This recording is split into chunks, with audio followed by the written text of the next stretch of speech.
Magandang umaga mga kabayan. Welcome po muli sa ating panibagong update mga kabayan rito sa SLEX Tier 4. Ang ating unang i-update ngayon doon sa portion ng Calamba, Laguna, yung bundok na hiniwa na. At sa portion ng Barangay San Bartolome mga kabayan to Barangay San Miguel, Santo Tomas City, Batangas. So naway samahan niyo po si Purka Studio mga kabayan sa ating panibagong update rito sa South Luzon Expressway, Toll Road 4 sa portion ng San Pablo Interchange at portion ng Package A mga kabayan. Let's go! Bago po ang lahat mga kabayan, paki-like, paki-share, follow at subscribe po sa ating YouTube channel Purka Studio. Maraming salamat. God bless.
So yung bundok na yan mga kabayan, yan po ay sakop sa Calamba, Laguna.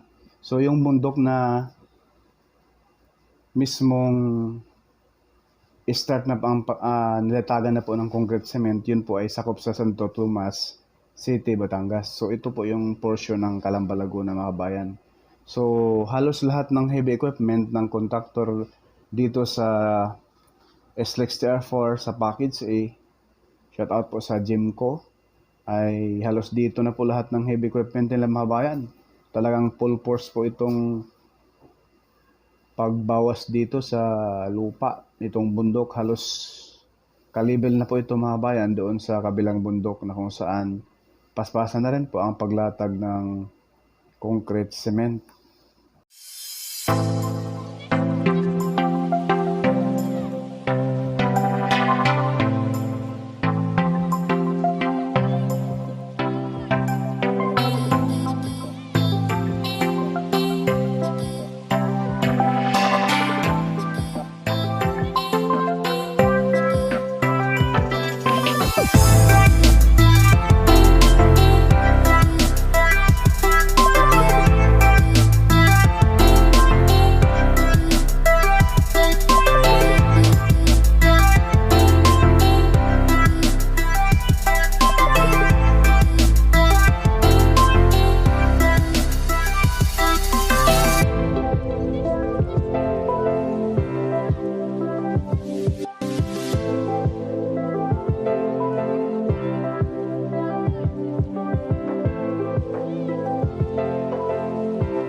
So ayan po mga kabayan, may ground shot din po tayo maya-maya dyan. Ipakita ko po sa inyo yung pinaka-ground shot. Kasi kung ang ating drone shot lang ay hindi masyadong klaro yung baba. So iba yung ground shot, iba rin po yung aerial view natin mga bayan. So ayan po, masisilayan po natin hanggang dito na po pala sa concrete box culvert. Sa tapat mismo ng geothermal mga kabayan, yung nailatag, isang lane na po yan mga bayan. So sa kabilang side, mayroon na rin pong isang lane. So napakalaki yung progress mga bayan.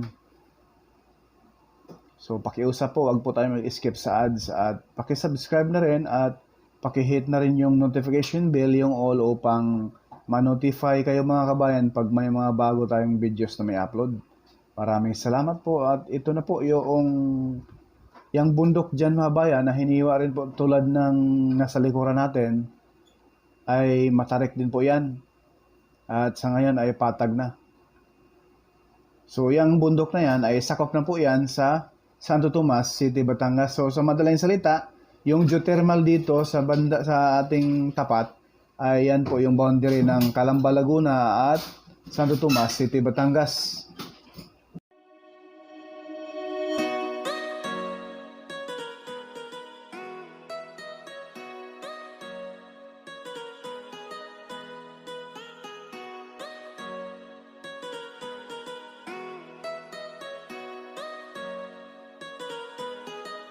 Let's go.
Simentado na mga kabayan.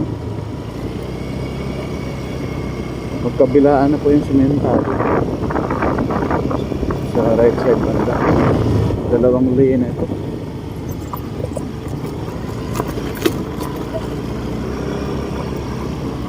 Yan, dalawang lane na po. Ito. Dalawang lane. Ito dito sa kabila. Dalawang isang lane na ito.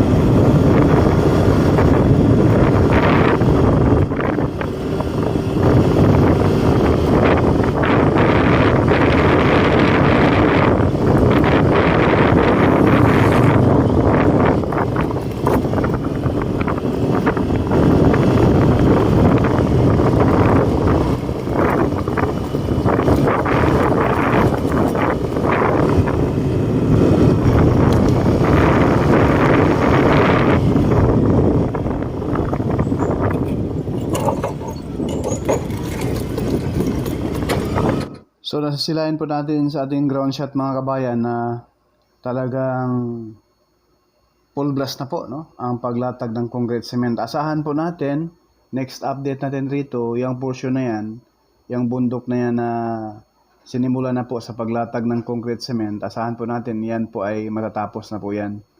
So ito po ay sakop sa package package A mga bayan, no? Santo Tomas Interchange. So kabang-abang po ito mga bayan. Napakaganda tingnan once na ito matapos na.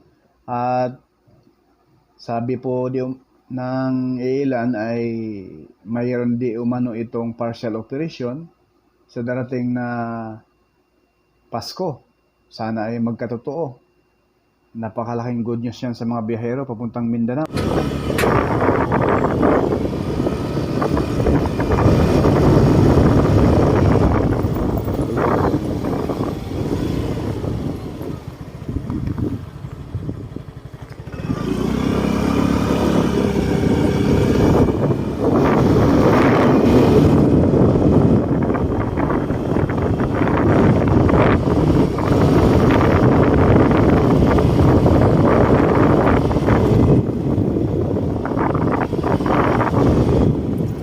balik kuya ko ganun. Yung daan sa ilalim. May daanan doon? Pag ganun? Doon? Dito? Diretso lang? Pagdating doon sa dulo, kanan. Sa may rough road na. Salamat.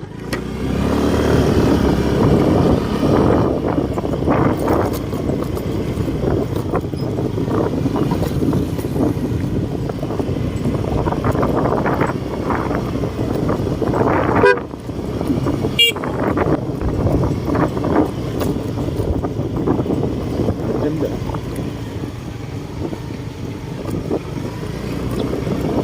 Kawan nakadaan na.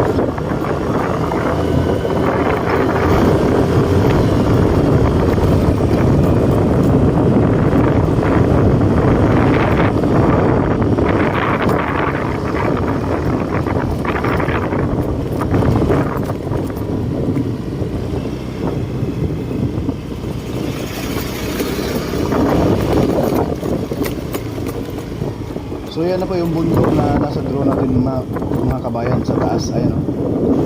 Nagkaroon ng tulay dito. At ito naman sa lipat po tayo rito sa portion ng Barangay San Bartolome sa Totomas City, Batangas. Dati po yan mga bayan, yung sa baba natin ay wala pang simento yan. Puro rough road pa yan. Pero may mga base course na. Pero sa ngayon ay tapos halos 1 lane na lang ang kulang. Matatapos na po sa paglatag ng concrete cement. Sana all na lang. Ang bilis naman ng progress, no? Sa mga critics nito ay hindi naman po basta-basta mga kabayan, no? Na isang iglap lamang ay tapos na agad, isang buwan lang ay tapos na agad. May proseso po yan at sumusunod po sa standard ang contractor nito at higit sa lahat ang SLEX para mas matibay at pang long-term solution po itong expressway na ito. Once na ito ay matapos na, asahan natin, habang buhay na po yan mga bayan, na magamit ng ating mga kababayan mula Manila, papuntang Lucena, Bicol, at Visayas, Mindanao. Ito ay napakalaking tipid sa oras mga bayan. Manila to Lucena, baka abutin lang po yan ng 1.5 oras mga bayan. Yang portion na yan sa ating harapan, ayan o. Yan po ay dyan sa mismong sentro ng Bartolome, Barangay San Bartolome sa Totomas City, Batangas. Ayan po. So asahan natin, next update natin rito ay makompleto na po ito. Yung concrete box culvert na yan sa baba. Dyan po dumadaan yung ating mga kababayan papasok sa mga barangay dyan.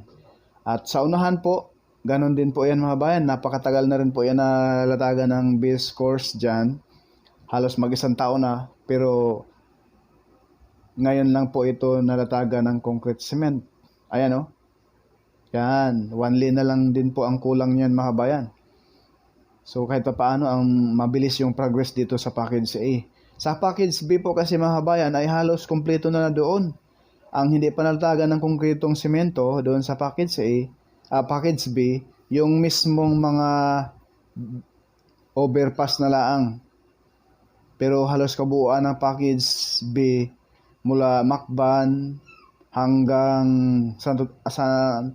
San Pablo Interchange ay halos kumpleto na po ang paglatag ng concrete cement. Sana all.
Tinatambakan na po rito.